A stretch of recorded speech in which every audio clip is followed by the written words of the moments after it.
Bus ప్రమాదం కొందరికి విషాదమైతే మరికొందరికి దురాశతో కూడిన ఆనందమైంది.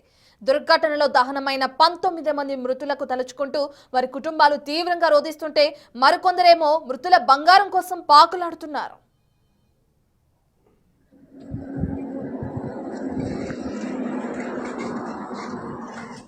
కర్నూలు చిన్నటేకూరు వద్ద జరిగిన బస్సు ప్రమాదం 19 మంది ప్రాణాలను బలికొంది. దేశవ్యాప్తంగా కన్నీళ్లు పెట్టించిన ఈ ఘటనలో కాలిబూడిదైన మృతదేహాలను అధికారులు గుర్తించి ఇప్పటికే కుటుంబ సభ్యులకు అప్పగించారు. బస్సు ప్రమాద ఘటన వద్ద క్షుణ్ణంగా పరిశీలించి విచారణ నిమిత్తం అక్కడి వస్తువులను తరలించారు. అయితే ఈ ప్రమాద ఘటన స్థలానికి దగ్గరలో ఉన్న మహబూబ్ నగర్ జిల్లా వాసులకు దురాశ పుట్టింది.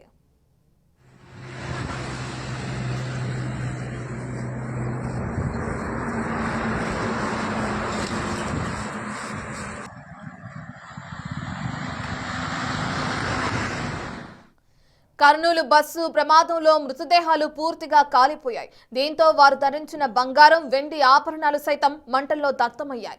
అయితే మృతుల ఆభరణాలు కరిగి బూడిదలో ఉంటాయనే ఆశతో మహబూబ్ నగర్ కి చెందిన కొన్ని కుటుంబాలు నిన్న బస్సు దుర్ఘటన ప్రాంతానికి చేరుకున్నాయి.